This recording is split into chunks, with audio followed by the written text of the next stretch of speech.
De même, je vous le dis, il y aura plus de joie dans le ciel pour un seul pécheur qui se répand. Je suis descendu sur la terre pour faire la volonté de mon Père. Et la volonté de mon Père, c'est que je me perde. Gloire à Dieu. Excellent Père de grâce. Dieu de toute éternité. Dieu en qui il n'y a aucune ombre de variation. Nous tenons dans ta présence ce soir avec l'assurance que tu es en nous, au milieu de nous et avec nous, et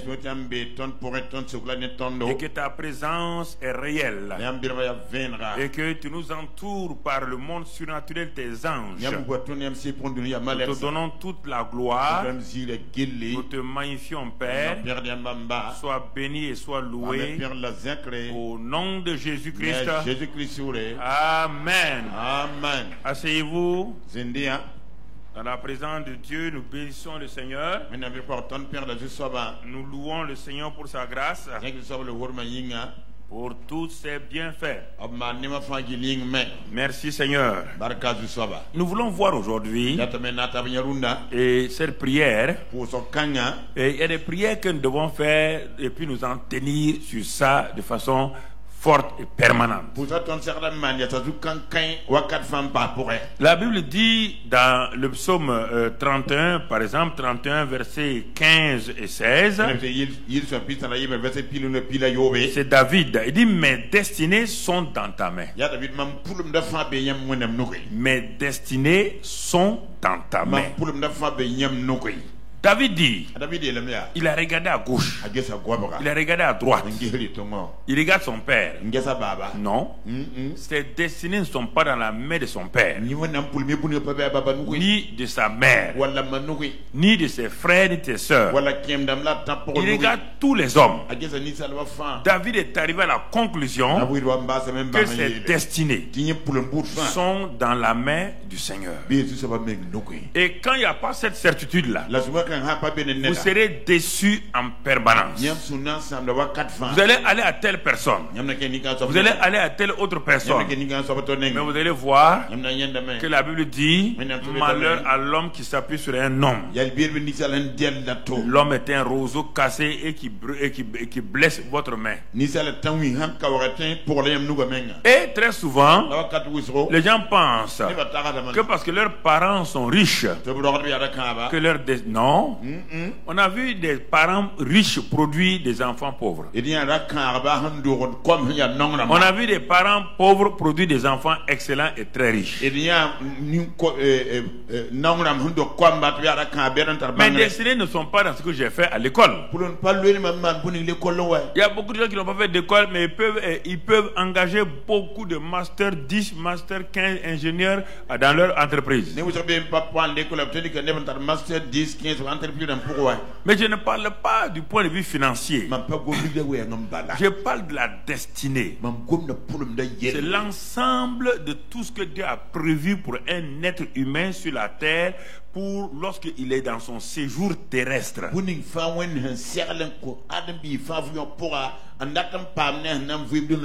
Parce que il y a plusieurs années, je vous ai parlé des livres de destin. Il y a plusieurs livres de destin.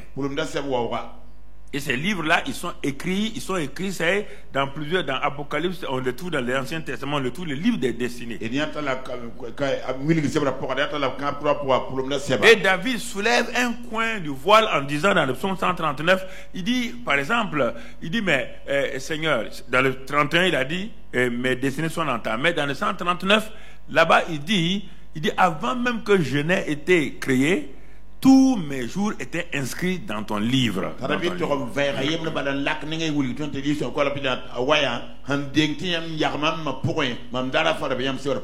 Et c'est pourquoi il dit à Dieu: mes destinées sont dans ta main. Dès le jour où j'ai compris cela dans ma vie chrétienne, j'ai arrêté de faire des efforts inutiles. Maintenant, c'est de chercher à savoir comment, Seigneur, ouvre mes destinées donc sur cette terre-là. Et c'est le titre ce soir: Seigneur, ouvre les portes de ma destinée. Parce que si tu as une destinée et la porte n'est pas ouverte, mon ami, l'homme le plus riche de la terre, qui a perdu ses clés et qui se trouve devant une maison remplie d'argent,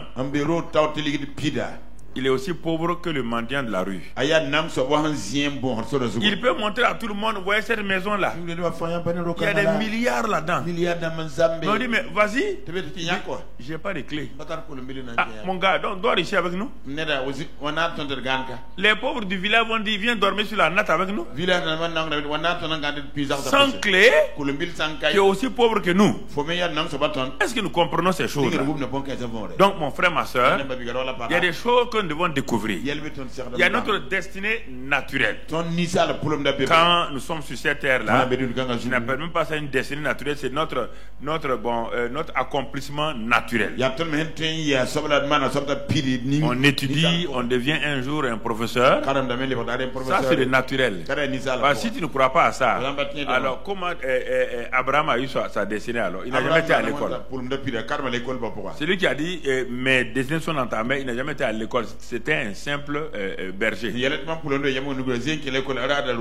les gens se trompent, ils croient que parce qu'ils ont fait des études, tous ceux que Dieu a élevés là, les Salomon là, tous ces gens-là, aucun n'a été dans une école. L'affaire de destinée, c'est lié à l'éternité. Il a dit à un jeune homme appelé Jérémie, il dit Jérémie, ne t'inquiète pas. Ne dis pas que tu es un enfant. Avant même que tu n'aies été dans le sein de ta mère, moi Dieu je te connaissais. Et avant de sortir, je t'avais établi prophète des nations. Avant même de sortir, je t'avais établi prophète des nations. Quelle prière Jérémie a pu faire? Aucune prière. Ce qu'il vous faut, c'est la révélation. La révélation des clés de Dieu. Pourquoi je suis sur la terre? Merci Seigneur. Parce que tu as aidé mes parents. Ils ont pu me mettre à l'école. Je suis devenu aujourd'hui un ingénieur. Mais je sais que c'est ma destinée, c'est pas être ingénieur. Dans ton royaume, il n'y a pas de mot ingénieur, il n'y a aucun mot.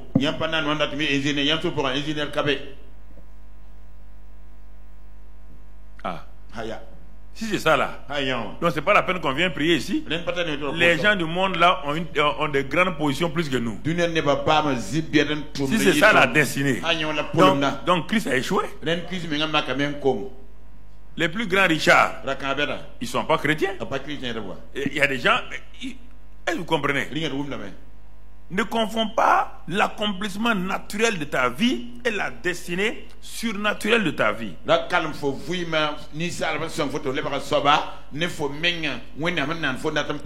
Et c'est pourquoi les gens ne prient pas. On dit mais tu es quoi? Je suis professeur d'université. La preuve est que à 65 ans, on te met à la retraite. Est-ce que ta destinée finit à 65 ans? On te met à la retraite. Donc c'est pas ta destinée. Ça c'est ton accomplissement naturel. C'est ce que tu as appris, tu as fait. Regarde-moi. Si je devais être dans la fonction publique, il y a combien d'années maintenant j'étais à la retraite? Mon ami, combien d'années? Il y a au moins 10 ans, 12 ans que je suis à la retraite.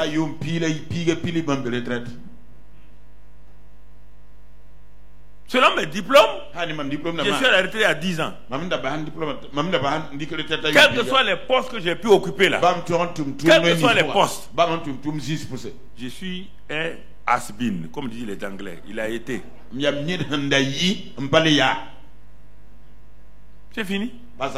Ancien directeur, ancien sénateur, ancien ceci ou cela. Est-ce que tu comprends? Non. C'est pourquoi quand Dieu m'a dit ta destinée, quand j'ai quitté l'université, je venais, Dieu m'a dit tu vas travailler. 15 ans. Et après ça, je vais te dire ce que tu dois faire. Je me suis engagé dans le travail. Quand les années approchaient, j'ai commencé à réfléchir. Qu'est-ce que Dieu veut de moi? Mais instant, Jésus m'avait parlé. Il était venu à ma chambre, il m'a parlé. Mais je ne sais pas comment ça va se faire. Je savais une chose comme David, que mes destinées sont dans les mains du Seigneur. Mais comment les manifester? Je ne sais rien. Où sont les clés? Je ne sais rien. Comment ça va se faire? Je ne sais rien. Où ça va se faire? Je ne sais rien. Avec qui ça va se faire? Je ne sais rien.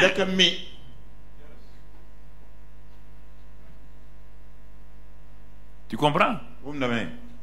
Mais quand il m'a parlé en 1989 que le temps est venu, j'ai perdu goût à tout travail. J'étais assis dans mon bureau de directeur général. Je verse les larmes. Qu'est-ce que je fais ici? Quand j'arrive pour manger, c'était un problème. J'avais perdu goût à tout.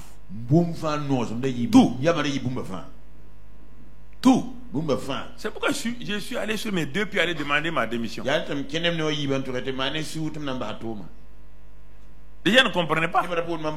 Parce que maintenant, ma destinée a commencé à se manifester. Mais regarde, frères et sœurs, pendant 75 ans,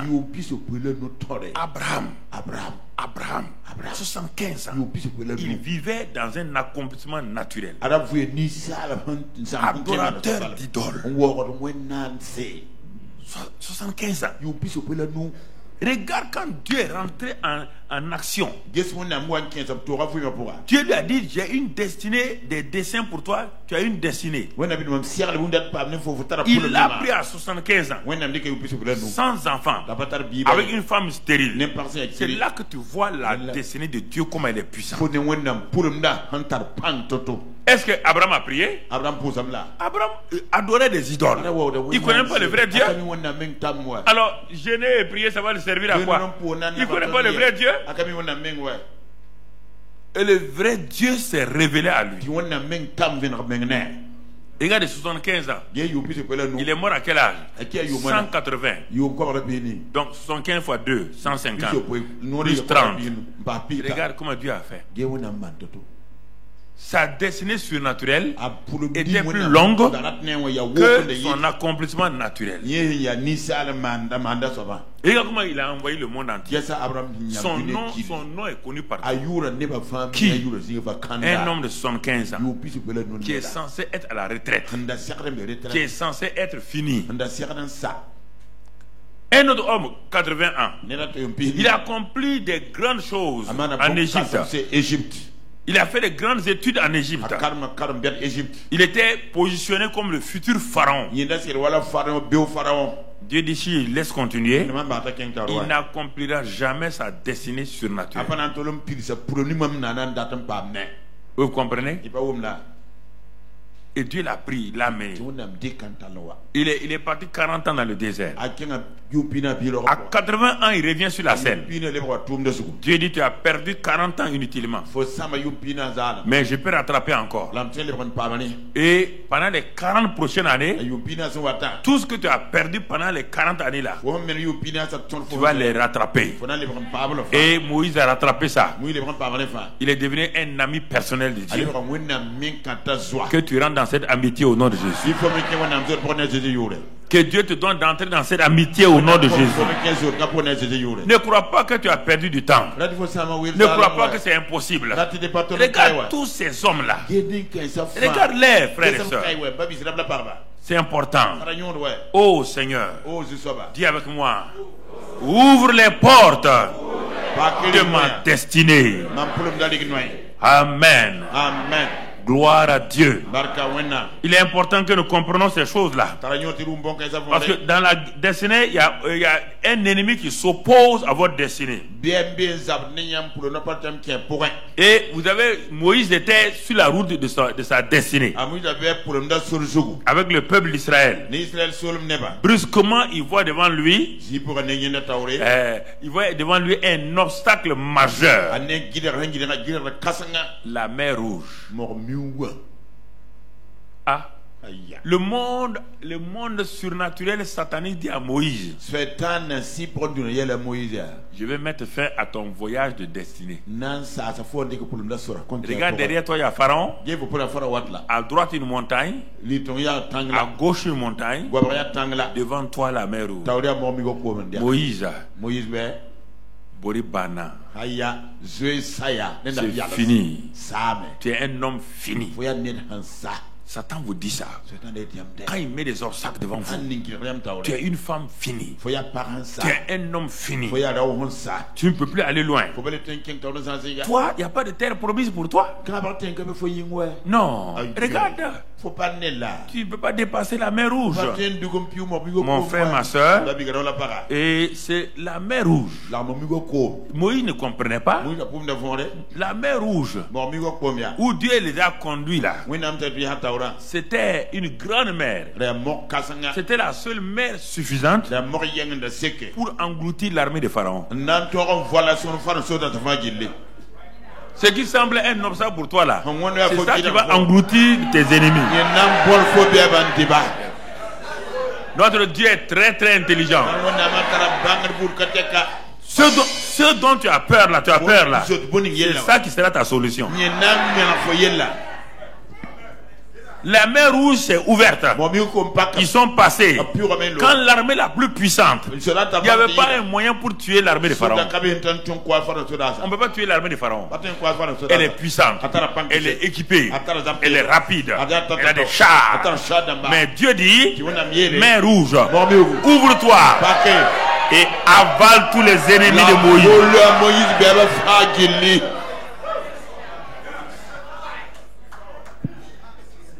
C'est ça.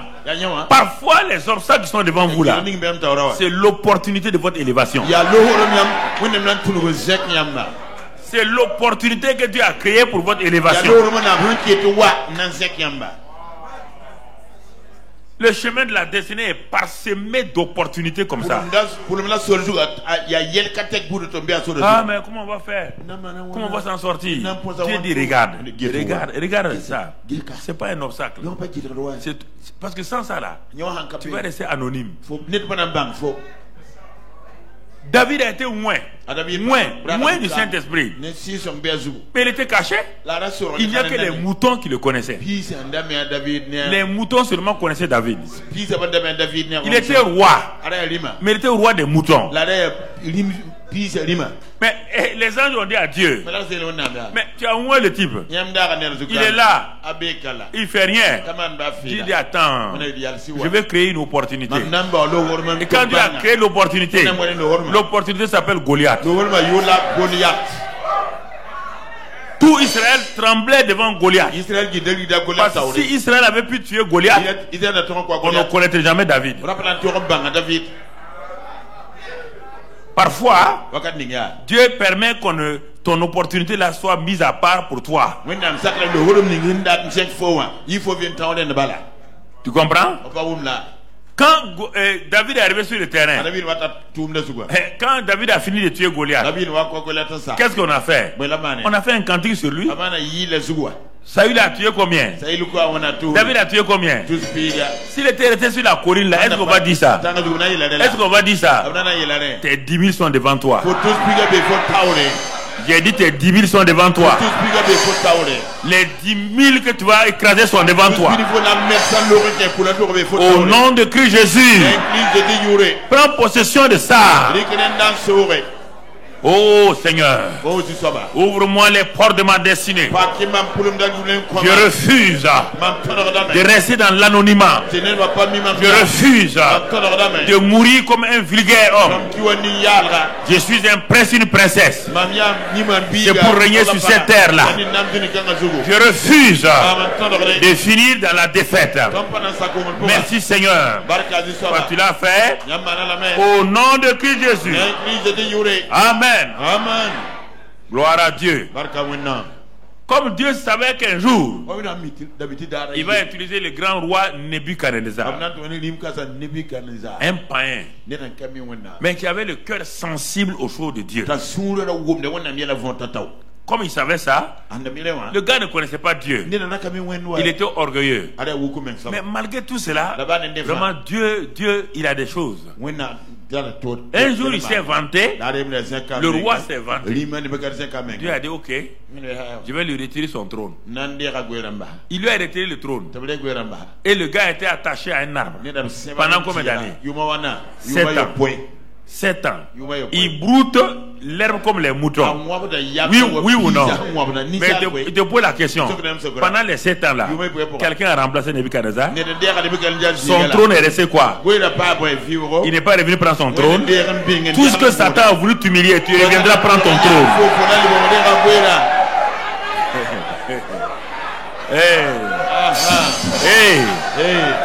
Hey. Crois ça. Peut-être tu es passé par 7 années difficiles. Les gens disent c'est la femme là comme ça, c'est l'homme là comme ça. Ne t'inquiète pas, ton trône est là encore. Ton trône est là encore. Et ton trône t'attend au nom de Jésus. Amen. Gloire à Dieu. C'est ça. Seigneur, ouvre les portes de ma destinée. Amen. Mon frère, ma soeur, c'est important. Même Job qui a eu des difficultés là, sa fin a été glorieuse. Écoutez, la destinée c'est quelque chose de surnaturel. Ça ne dépend pas de toi. Dis seulement chaque jour, Seigneur, mes destinées sont dans ta main. Il faut avoir confiance. Ne cherche pas à savoir d'où ça va se passer, comment ça va se passer. Aie confiance. Loue-le, prie en langue, exalte-le simplement, continue ta route. Seigneur, mes destinées sont dans ta main. Et ouvre les portes de ma destinée. Car je ne sais pas comment ça fonctionne. Je suis dans l'ignorance. Seigneur, viens à mon secours. Viens à mon secours. Viens à mon secours. Viens à mon secours. Regarde bien les femmes, toutes les femmes stériles là, de la Bible. Mais toutes ces femmes stériles là, elles se plaignaient, elles étaient découragées. Mais il n'y a aucune de ces femmes là, quand il a eu un enfant qui a été un enfant ordinaire. Aucun. Va lire dans la Bible. Dieu les a réservés pour un temps spécial. Si tu es dans ce cas-là, ton enfant là sera un enfant extraordinaire. Il ne faut pas t'amuser avec ça. J'ai dit que ton cas là sera un cas extraordinaire. Il n'est jamais trop tard. Si Sarah savait qu'elle va être la mère de tous les vivants, elle a remplacé Ève. Adam a appelé sa femme mère des vivants. Mais en réalité, c'est qui est devenu mère des vivants? Et Sarah, avec quel âge? 90 ans. Est-ce qu'il y a un problème? Est-ce qu'il y a un désespoir? Pourquoi pleures-tu? Arrête de pleurer. Arrête de pleurer et rentre dans ta destinée. Rentre dans ta destinée. Rentre dans ta destinée. Amen. Oui, Anne. Un prophète. Élisabeth. Un grand prophète. Regarde-les. Rebecca, le père de la nation, est sorti de ses entrailles. Jacob, Israël. Est-ce que tu comprends? Il y a des choses que vous ne saisissez pas. Ah, vous plaignez, vous murmurez. Quand vous murmurez, vous éloignez Dieu de vous.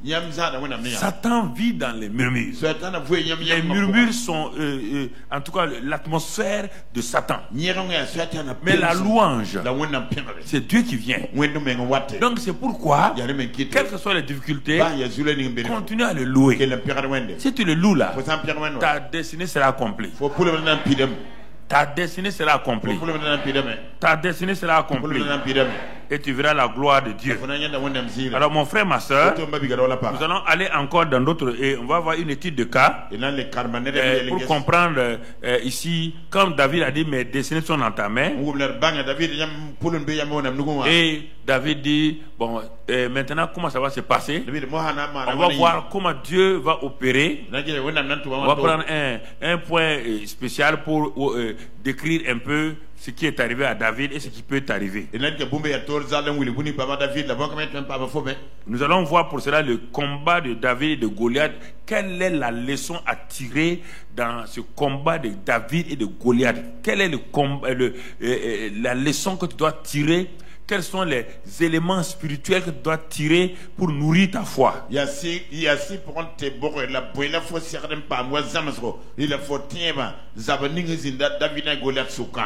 Quand tu ne comprends pas ces choses-là, ce sera difficile de fonctionner. Nous regardons, on dit David et Goliath. Nous allons voir d'abord 1 Samuel 17, verset 4. Nous allons voir d'abord Goliath. Goliath est une opportunité que Dieu a amenée en scène pour permettre à David d'être élevé.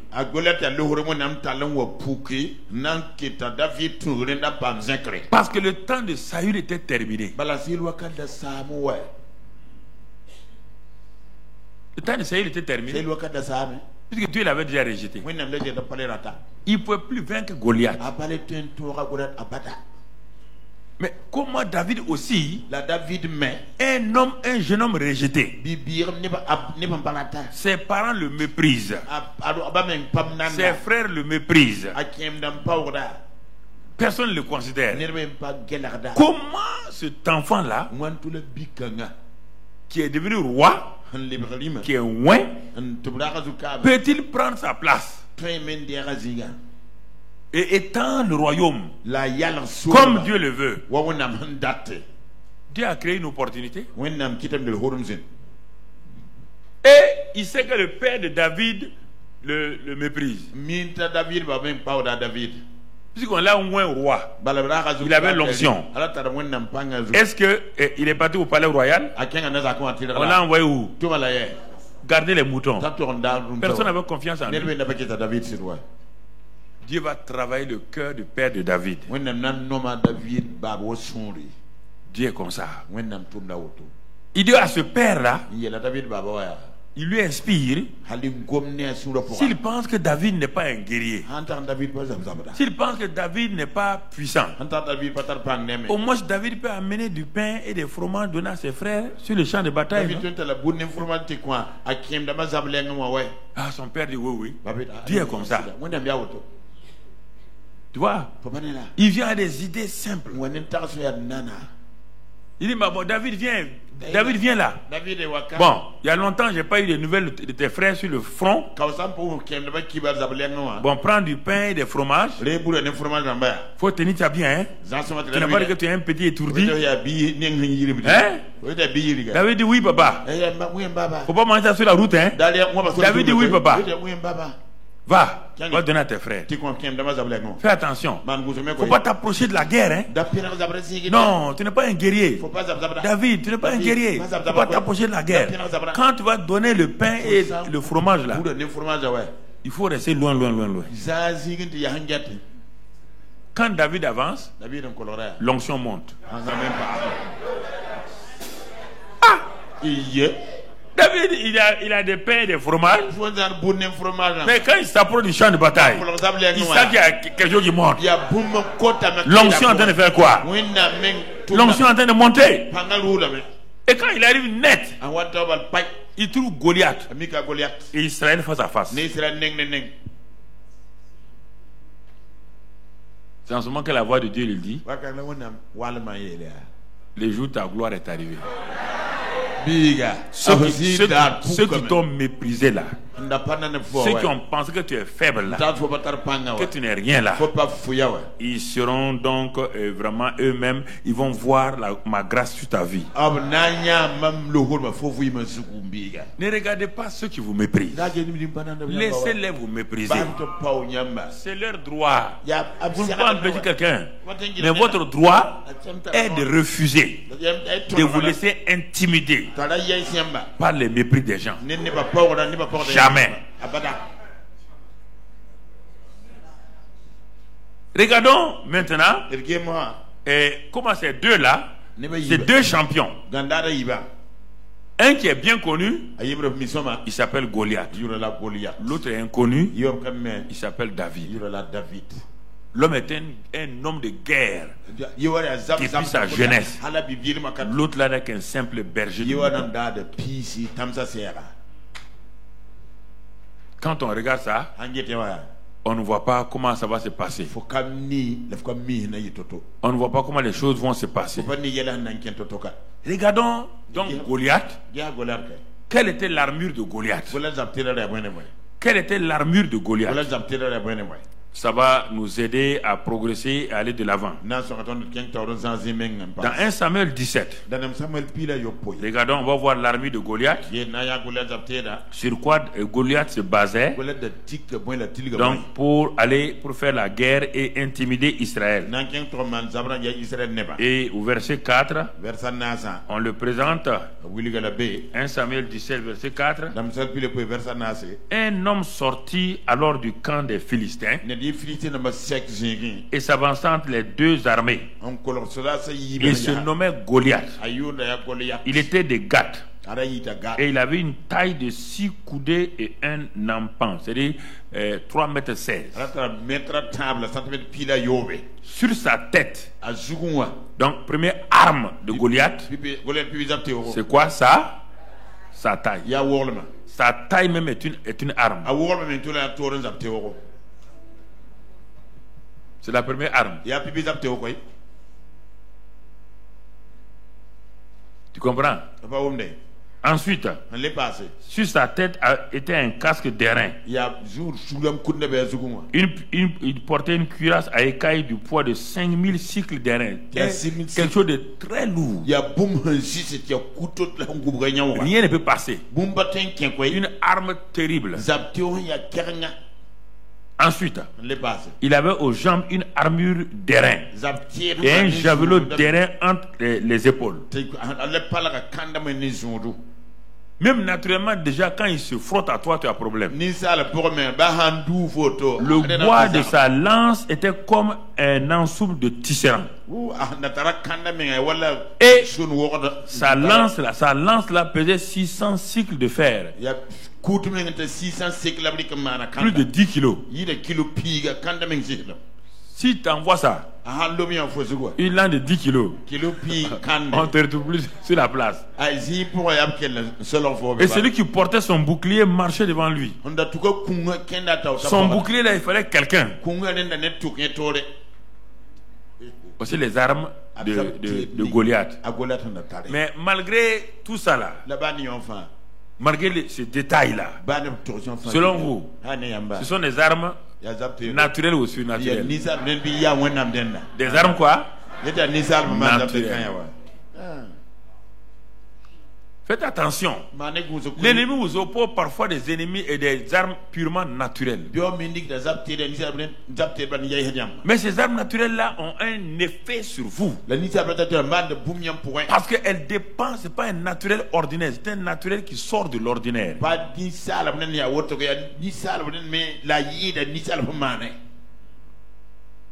Un homme qui sort de l'ordinaire. Et quand il se présente devant vous, c'est un problème. Naturellement, vous êtes défavorisé. Maintenant, toujours d'autres armes. Et le Philistin s'arrêta et s'adressant aux troupes d'Israël rangées en bataille, il leur cria. Ça, c'est la voix et l'intimidation.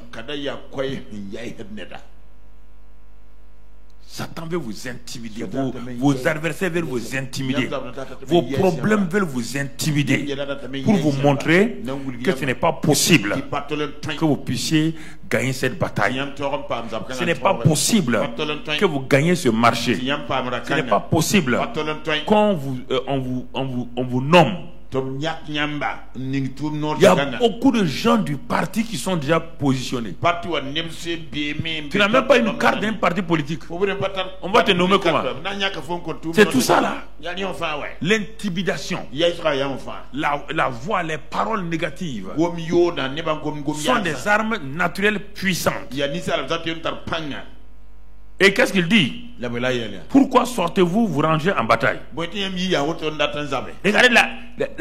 Regardez la tactique de l'homme. Regardez la tactique. Pourquoi toutes les deux armées sont face à face? Pourquoi? C'est une perte de temps. Pourquoi deux armées face à face? On va se tuer, beaucoup de gens vont se tuer inutilement. Mais c'est une tactique. Regardez maintenant, une tactique. Quand on ne peut pas attaquer communautairement, on attaque individuellement.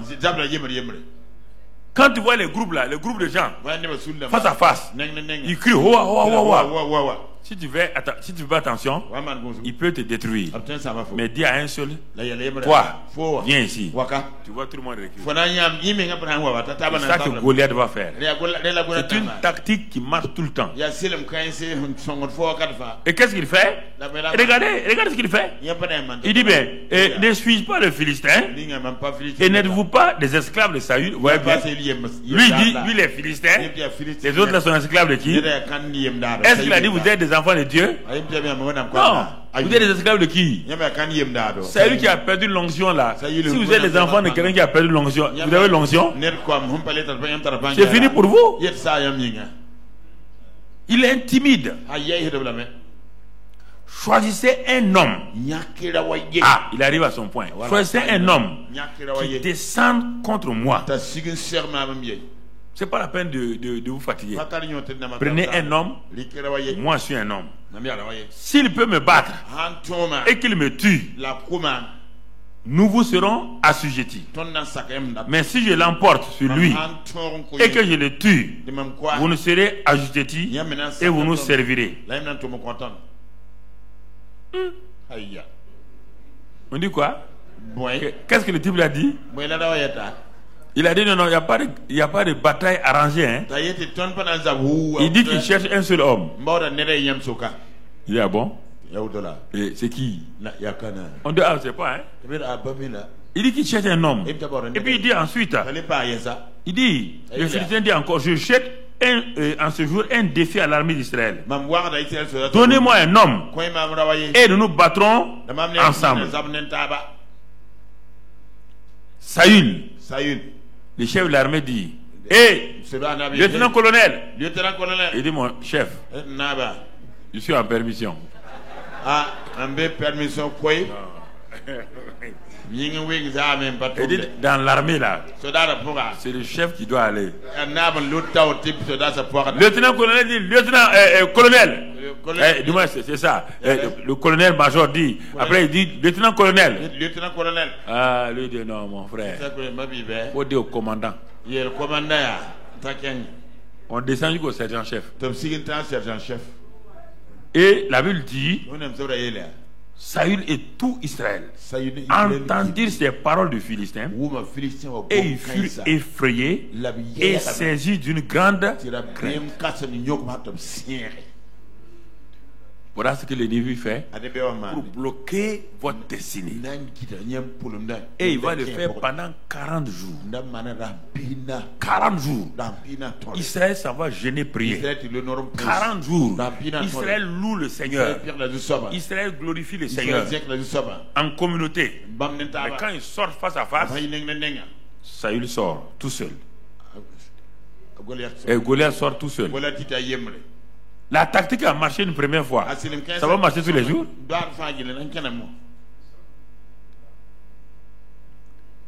Donc, maintenant, selon vous, pour aller sur les champs de bataille, le cœur de tous les Israélites faisait quoi? Bataille. Est-ce qu'ils sont heureux d'aller sur les champs de bataille? Voilà. Tu as prié, tu as gêné.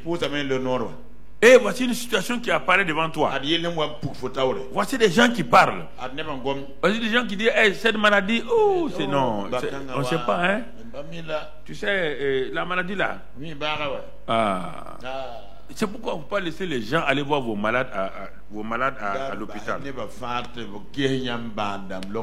Pourquoi? Il passe s'asseoir avec vous devant votre malade là. Il dit mais qu'est-ce qu'il a?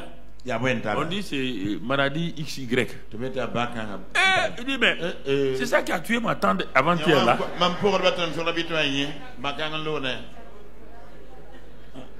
Mais le malade qui est couché, ça veut dire quoi? Il a entendu, non? Si ça a tué sa tante, ça va tuer qui? Faut pas laisser. En Afrique, on fait. Ceux qui accompagnent les malades là les tuent quoi? Afrique,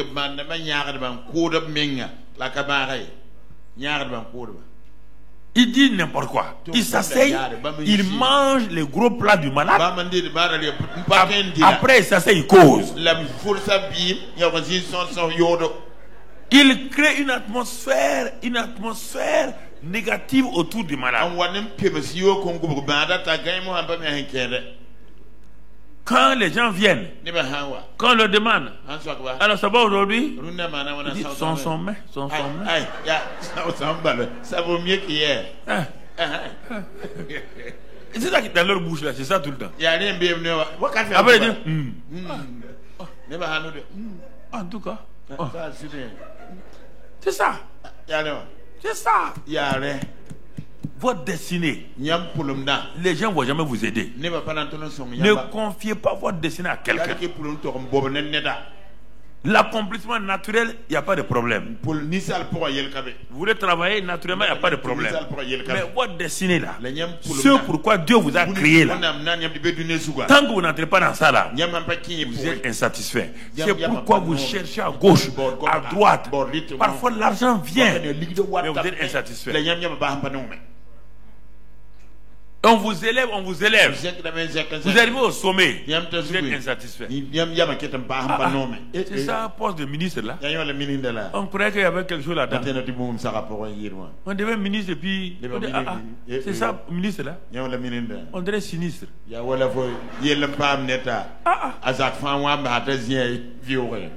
Et les problèmes encore sont plus nombreux.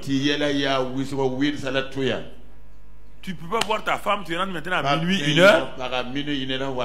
Et tu dis des mensonges que tu n'es pas habitué de dire. On dit c'est la collégialité.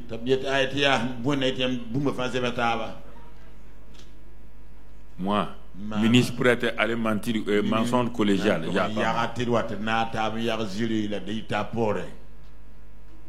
C'est ça le problème. C'est ça le vrai problème des gens. Parce que l'accomplissement naturel là, c'est toujours suivi d'un chagrin. Toujours.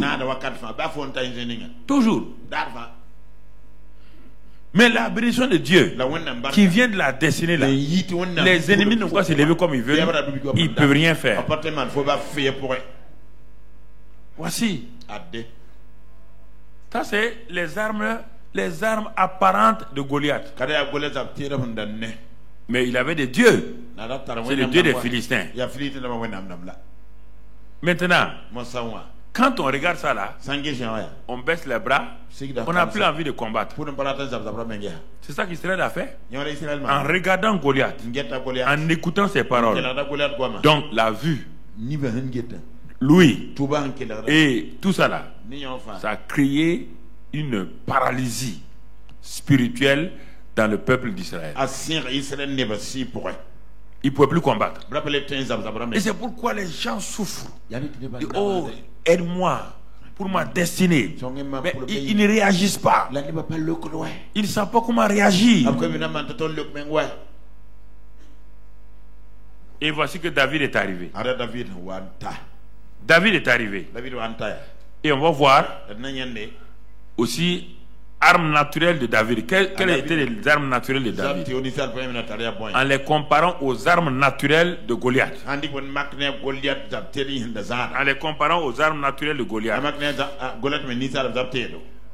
Quand tu regardes les armes naturelles de David, tu vas dire qu'il est fou.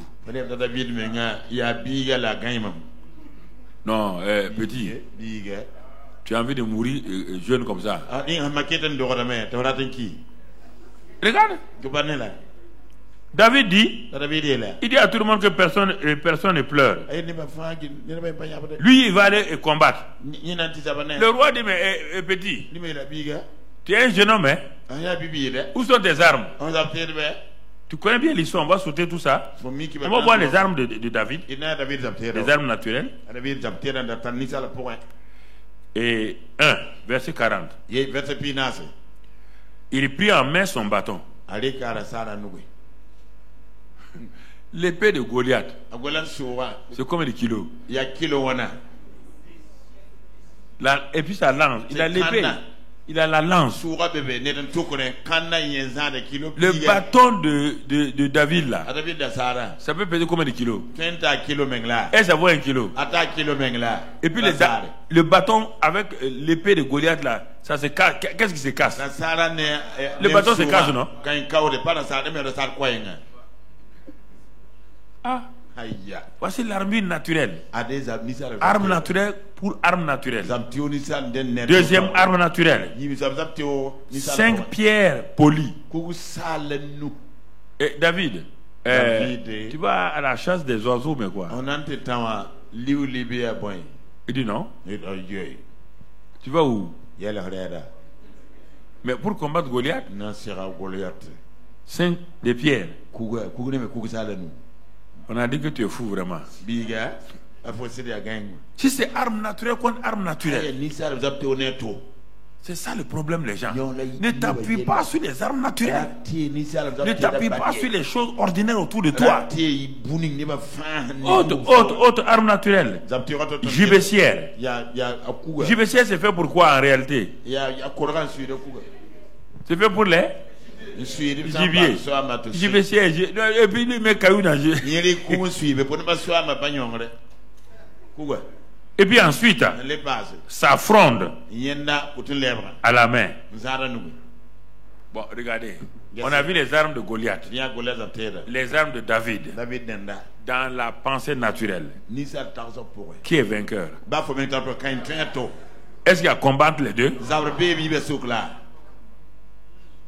Si vous voulez vous baser sur les choses naturelles, vous n'aurez jamais de victoire sur Satan ni vos ennemis. Naturellement, il est plus équipé que vous. Naturellement, certains de vos adversaires sont plus forts que vous. Ils sont plus forts que vous. Sur le plan des affaires, vous êtes un jeune commerçant, vous voulez soumissionner des marchés. Ce monsieur déjà, mais quand il arrive là, tout le monde se lève pour le saluer. Quand toi tu viens, on dit il faut aller au guichet là-bas. Il faut aller au guichet là-bas, il faut tourner. Mais non, j'ai dit de tourner, il faut tourner. L'autre arrive déjà, on ouvre les portes devant lui. Bonjour, ça va? Tu as envie d'amener ton marché directement à la maison. Naturellement, on ne peut pas affronter. On peut pas. Dieu ne vous demande pas d'aller affronter les choses. En d'avoir dessiné par des choses naturelles. Non. Même si David se mettait les mains sur ses armes-là pour prier, ça va marcher. Il y a des moments où la prière ne marche pas. Mais alors, comment David va faire pour battre le Philistin? Allons voir maintenant la différence entre Goliath et David. Arme naturelle, Goliath a le dessus.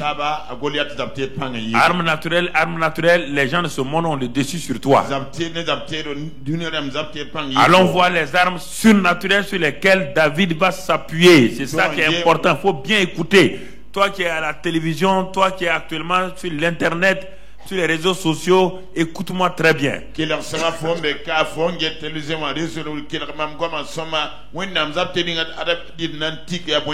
Si tu veux gagner ton combat, laisse les armes naturelles. Tu es trop faible. Tu es trop faible. On ne te connaît même pas. Tu n'as pas d'appui. Tu n'as rien. Arme surnaturelle David. Mon frère, ma soeur. Et première chose, c'est des armes surnaturelles. Donc, regardons 1 Samuel 17, verset 40. 40, bon. On a déjà lu ça, les armes. Donc, on va voir. Première arme, Psaume 89 du moins. Psaume 89, verset 21. Psaume 89, verset 21. Pourquoi David a pris ces armes-là? Tu vas comprendre son secret.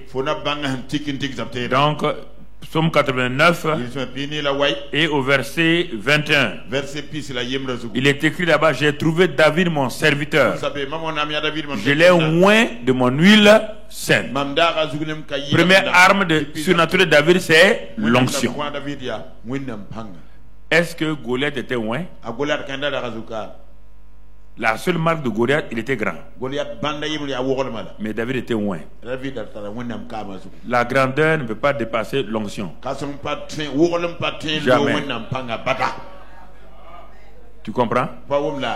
La taille importe peu. Quand un homme est oint, il devient un géant. Un homme oint, c'est un homme dangereux. Dieu dit: je l'ai oint d'une huile sainte. Ma main, quand il y a l'onction, ma main le soutiendra et mon bras le fortifiera. Donc l'onction, c'est la puissance de qui? De Dieu lui-même. Entre Dieu et Goliath, qui est puissant? Quand tu veux affronter tes situations, reste tranquille. Sois sûr que l'onction la repose sur toi. L'onction t'a été déjà donnée. Peut-être tu ne sais pas l'entretenir. Tu ne sais pas comment l'entretenir. L'onction t'a été donnée. Ne pars pas contre les gens en t'alliant ici, en allant voir un bras long. Tout. On dit le bras de Dieu est plus long que n'importe quel bras.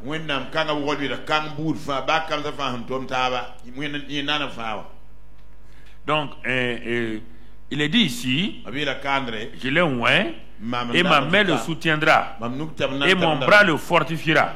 Quand l'onction est là, l'ennemi ne te surprendra jamais et le méchant ne t'opprimera pas.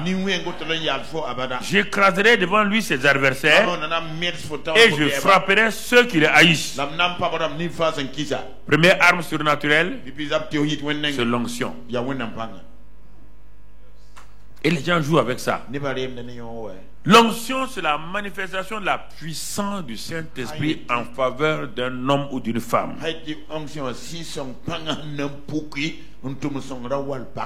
Tu comprends? C'est ça l'onction. C'est la manifestation de la puissance de Dieu, donc en faveur d'un homme, pour agir, pour faire ce que Dieu veut qu'il fasse. C'est la première arme surnaturelle. Deuxième arme surnaturelle que David avait. Et le Proverbe 18, verset 10. La foi dans le nom de l'Éternel. Proverbe 18, verset 10. Il est écrit que le nom de l'Éternel est une tour forte. Et le juste s'y réfugie et se trouve en sûreté. David dit que lui vient au nom de l'Éternel. Oui ou non? Donc le nom de l'Éternel est une quoi? Tour forte. Première arme, l'onction. Ce revêtement de puissance. Si tu oublies ça, tu veux attaquer les démons, tu veux attaquer les magiciens par ta propre force, tu te livres toi-même à la défaite.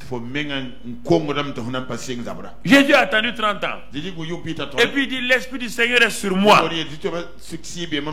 Ésaïe 61, Luc 4, 18. L'Esprit du Seigneur est sur moi parce qu'il m'a oint pour apporter une bonne nouvelle aux pauvres. Il m'a envoyé pour guérir ceux qui ont le cœur brisé, pour renvoyer libres les opprimés, pour que les aveugles recouvrent la vue, que les boiteux marchent. Il dit l'onction qui est sur moi là. Quand il a commencé à manifester, partout les gens fuyaient. Alors que l'Ancien Testament, les gens étaient dominés. Mais le Saint-Esprit qui est venu sur Jésus, et le Saint-Esprit a manifesté son onction, il y a une différence. Vous devez savoir toujours, conscient, que l'Esprit du Seigneur est sur vous. Ce n'est pas une affaire de pasteur ou d'apôtre ou de prophète. Pour être simple témoin de Christ, vous recevrez une puissance lorsque le Saint-Esprit viendra sur vous et vous serez mes témoins. Témoin, ce n'est pas pasteur. Témoin, c'est tout disciple de Christ. Tout enfant de Dieu, ou qui se tienne, qu'il soit homme ou femme, qu'il soit jeune ou ancien, qu'il soit blanc ou noir. Il est dit, l'Esprit du Seigneur est sur moi. L'Esprit du Seigneur est sur moi. Parce qu'il m'a oint. C'est important que nous comprenions. Si nous comprenons cela, le Seigneur va nous aider à progresser. Au moins de 2. Voilà, c'est bon, merci. Donc le Seigneur va nous aider. Troisième arme, le psaume 139, verset 1 à 5. Psaume 139, verset 1 à 5. C'est une arme, les gens ne savent pas. Ça fait du bien à toi-même, mais c'est une arme contre tes ennemis. La présence de Dieu. La présence de Dieu. Arme puissante. David dit, tu me sondes et tu me connais. Tu sais quand je m'assieds et quand je me lève. Tu pénètres de loin ma pensée. Regardez, un homme qui est conscient que Dieu connaît tout ce qu'il fait, tout ce qu'il dit. À tel point qu'il dit, même quand je suis assis dans mon salon, quand je me lève là, Dieu est au courant. Les détails. Il te dit que Dieu connaît tous les détails de ma vie.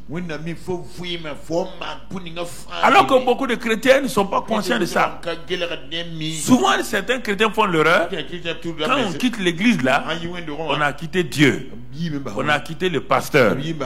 Ça, c'est une erreur fondamentale. Mais tu transportes Dieu chez toi. Tout ce que tu fais dans ta maison, il le voit, il entend, il est au courant de tout. Il n'y a rien qui lui échappe. Rien. Rien. Mais si tu méprises sa présence, quand tu es seul là, quand tu es en public, tu veux appeler sa présence ne se manifeste pas. Sa présence ne se manifeste pas. Quelqu'un que tu as méprisé en privé ne se manifeste pas en public. C'est la présence de Dieu maintenue en privé là qui se manifeste en ta faveur en public. Parce que Dieu témoin en ce moment, cet homme ou cette femme là, il honore ma présence quand il est seul. Il est conscient de ma présence quand il est seul. Donc tu comprends? Et le verset 5, 4 ou 5, va au verset 4, 5.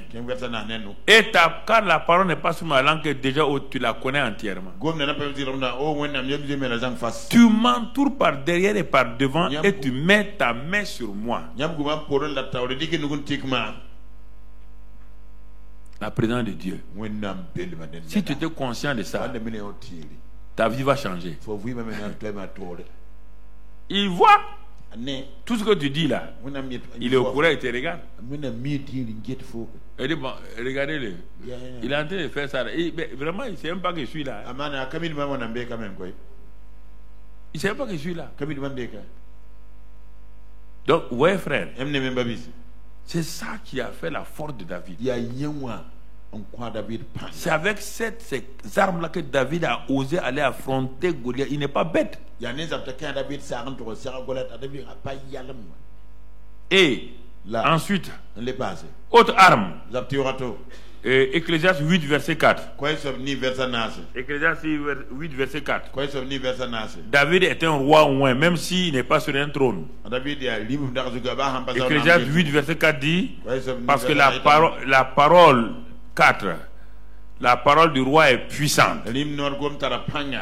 La parole du roi est... Quand on va entrer, tout de suite, on va voir la guerre des paroles. Tu vas voir pourquoi David va gagner la guerre des paroles. David savait parler parce qu'il savait que Dieu est avec lui. Dieu est autour de lui. Dieu l'entoure par derrière et par devant. C'est pourquoi le petit là parle comme ça. C'est pourquoi ses frères ne le comprenaient pas. Ses frères disent qu'il est orgueilleux. Qu'il est orgueilleux. Un jour, j'étais il y a longtemps, quand je commençais, je parlais d'une manière claire là. Un chrétien d'une dénomination qui dit mais le pasteur Karambi là même, vraiment il est orgueilleux. Hein. Il parle comme si il est avec Dieu tous les jours. Je lui ai dit mais moi je suis avec Dieu tous les jours. Si Dieu est si Dieu est ton étranger, Dieu n'est pas mon étranger.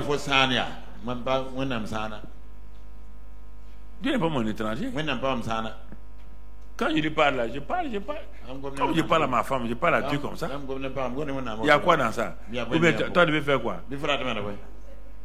Il dit, allez-y lui dire que je connais Dieu. Et lui et moi, on se parle. Mais c'est pour... Pourquoi veux-tu être dans une maison avec quelqu'un, tu ne lui parles pas? Tu n'es pas conscient qu'il est là. Tu crois qu'il est au ciel. Tu ne sais pas qu'il est en toi, qu'il est avec toi. Parle-lui normalement. Hé Dieu! Calme-toi. Hé Dieu, il est où? Tu parles à quel Dieu? Il y a Dieu en toi déjà, non? Le Saint-Esprit qui est en toi là. C'est un ange? C'est Dieu. Parle-lui simplement. Parle comme les femmes parlent là. Quand elles sont seules, elles parlent toutes seules. Parle comme ça aussi.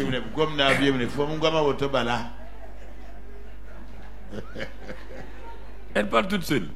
Toi, tu parles tout seul. Tu dis, il y a quoi? Il parle à Dieu. Merci Seigneur. On dit, mais il parle à qui? Mais ça ne vous regarde pas, je parle à Dieu. Mais où Dieu est? Mais il est là.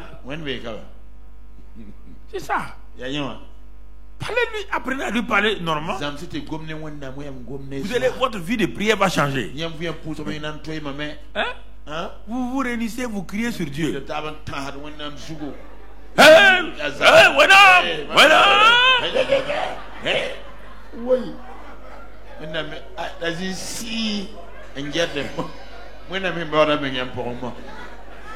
Dieu dit, j'ai pas vieilli. Même si on m'appelle l'ancien des jours, on n'a pas dit le vieillard du jour. Parle-lui, apprends à lui parler simplement. Seigneur, c'est merveilleux d'être avec toi. J'aime ta présence. Tu es un bon père. Mais hier, quand on était là-bas, je te remercie. Tu as fait ça. Père, vraiment, tu es excellent. Parle-lui comme ça. Pourquoi tu vas crier? Il n'est pas un vieillard. Il n'est pas un vieillard. Parle-lui simplement. Et puis adore-le. Sois relax avec lui. Et dernière arme de David, c'est qu'il a la louange. Il sait que Dieu habite dans la. Alors, regarde maintenant. Est-ce que quelqu'un peut échouer avec ces 5 armes-là? Première arme, l'onction. Deuxième arme, la foi dans le nom de l'Éternel. Troisième arme, la présence, conscient de la présence de Dieu en toi et avec toi. Quatrième arme, des paroles puissantes. Cinquième arme, une louange permanente. Vous conduit à une victoire. Mais est-ce que, ici là-haut, est-ce que David est dans une église, dans un culte? Il est où? Sur le champ de quoi? Ah. Ah bon, sur le front, on doit faire. Oui, c'est pour ça.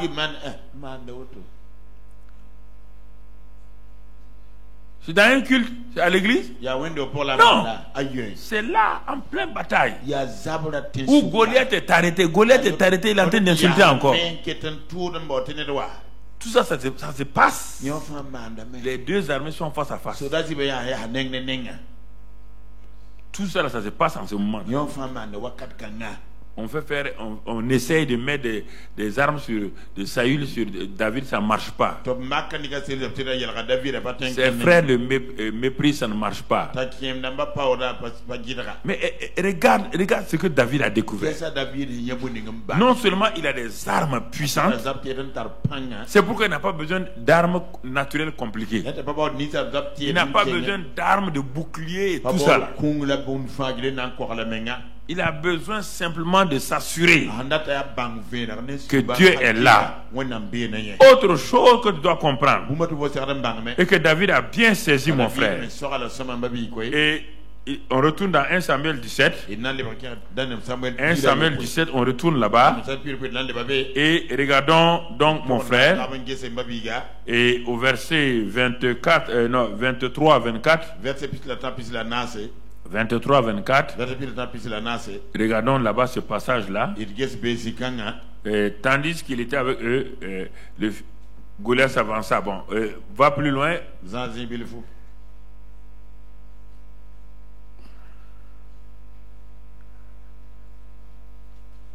Verset 26. David dit auprès de lui, aux hommes qui se trouvaient auprès de lui, que fera-t-on à celui qui tuera ce Philistin?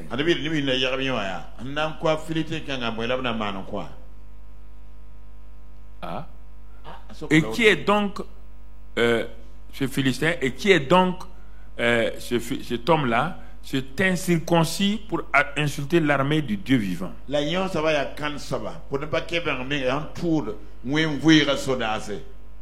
Regardez maintenant l'élément important qui va permettre à David. Quand Moïse était devant la mer Rouge, tout le peuple criait. On est venu pour mourir. La mer Rouge est infranchissable. Nous ne savons pas nager. La mort est certaine. Mais quand Moïse regardait la mer Rouge, il dit: taisez-vous, restez dans le silence. Et puis il se tourne et dit: l'ennemi qui est là, vous ne le verrez plus jamais. Écoutez, frères et sœurs, Moïse savait une chose, que le bâton simple qu'il avait naturel ne peut rien faire devant la mer Rouge. Il attendait simplement une parole du Seigneur. La Bible dit que la foi vient de ce qu'on entend. Là, écoutez bien, vous citez ce verset-là, vous ne comprenez pas. On n'a pas dit que on dit la foi vient de ce qu'on entend. C'est au présent. Parce qu'on a entendu, hein? Parce qu'on a lu. La foi ne vient pas de ce qu'on a lu, ni de ce qu'on a entendu. La foi vient de ce que tu es en train d'entendre. Ce que tu entends, c'est au présent. C'est pas passé. Beaucoup de gens disent oui, c'est pasteur. Non. C'est pourquoi tu n'as pas la foi. La foi, elle vient au moment où tu as besoin. La foi vient de ce qu'on entend. Pas de ce qu'on a entendu. Pas de ce qu'on entendra. De ce qu'on entend. Maintenant. Si tu ne saisis pas la parole vraiment maintenant, c'est fini pour toi. Moïse était devant la mer Rouge. Il attendait la parole de foi. La parole de foi est venue. Tends ton bâton. C'était fini. Il ne s'est pas basé sur la parole d'hier. Ni il n'a pas demandé la parole de demain. C'est sur la parole de maintenant. Le now. Dieu dit, tends le bâton maintenant. Et il a attendu maintenant.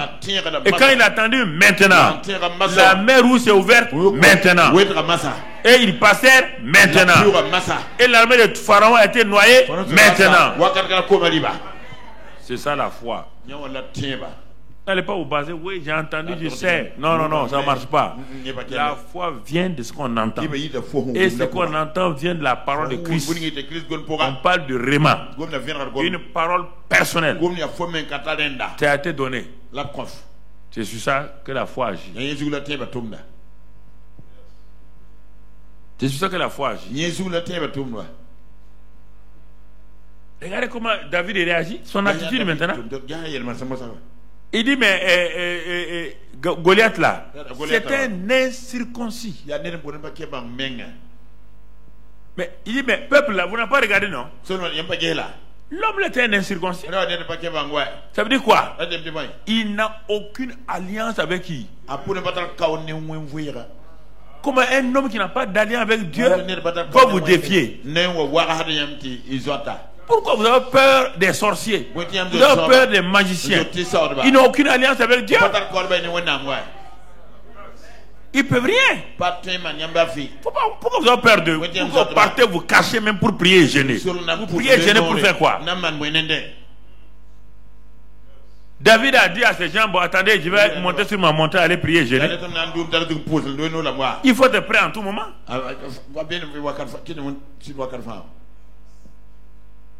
Il dit c'est incirconcis. Première révélation.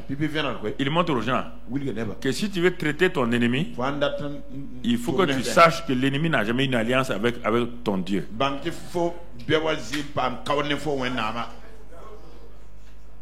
Si tu sais ça, deuxième chose, qu'est-ce que David dit? Tout le monde voyait Goliath puissant. David dit, qui va tuer ce Goliath? Pour David, Goliath était déjà un cadavre. Puisqu'il demande la récompense, il dit, quelle récompense on va donner aux gens?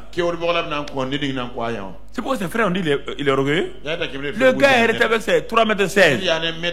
Toi tu dis la récompense. La récompense veut dire que l'homme est quoi? Il est mort. Non, David voyait un cadavre, oui ou non? Et tout le monde voyait quoi? Un géant. David voyait un cadavre. Il dit, bon, dites-moi la récompense. On dit, bon, récompense. Le roi donne sa fille. Allez dire au roi qu'il a trouvé son beau-fils. Allez dire au roi. Allez-y lui dire que son gendre est là, son gendre est là. Deuxièmement, il y a quoi? On dit que ses parents n'ont plus payé impôt. Envoyez télégramme à papa. Il ne va plus payer impôt ici.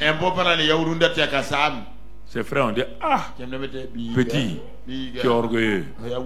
Quand tu travailles des gens qui n'ont pas la vision, des gens qui ne voient pas ce que tu vois, tu as un problème. Chaque fois que tu vas avancer, fais attention. Hein. Nous on a vu des gens comme ça, ils ont fait comme ça. Après ils sont morts. Donc ça veut dire que si tu me suis, tu vas mourir aussi. Moi je ne mourrai pas. Je mourrai en mon temps. Et tu mourras en ton temps. Si tu es fidèle, le Seigneur te conduira à accomplir tes jours. N'ayez pas peur, jeunes gens. Ta destinée n'est pas loin. Les épreuves et les grandes épreuves cachent ta destinée.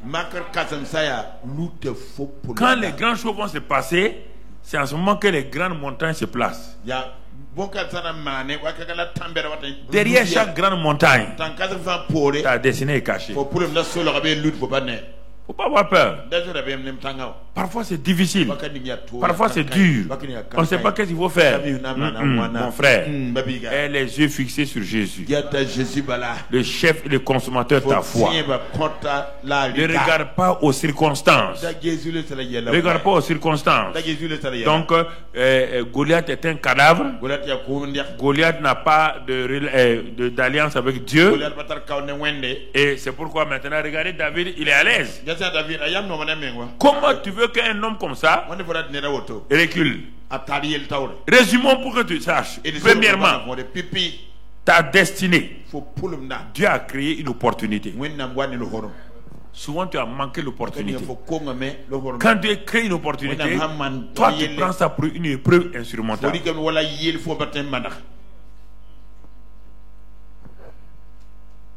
C'est parce que Dieu sait ce qu'il a investi en toi qu'il crée une opportunité. Et ça vient sous la forme d'un géant. Ça vient sous la forme d'une mer rouge. Ça vient sous la forme d'une montagne. C'est ça. Les opportunités, c'est toujours comme ça. D'une épreuve, d'un manque d'argent. Dieu dit à Isaac, tu es resté longtemps, ici. Tu dépends de l'héritage de ton papa. L'héritage de ton papa est l'héritage de ton papa. N'oublie pas que l'héritage de ton papa là vient de l'Égypte. Quand ton papa est descendu à ta maman en Égypte, il a eu peur pour qu'on ne le tue pas. Il a dit à ta mère de dire qu'il est sa soeur. Elle est sa soeur. Pharaon l'a prise. J'ai empêché Pharaon de toucher ta maman. Et Pharaon a donné beaucoup de biens à ton père Abraham. Mais quand j'ai ressuscité ta maman, Abraham n'a pas donné les biens là.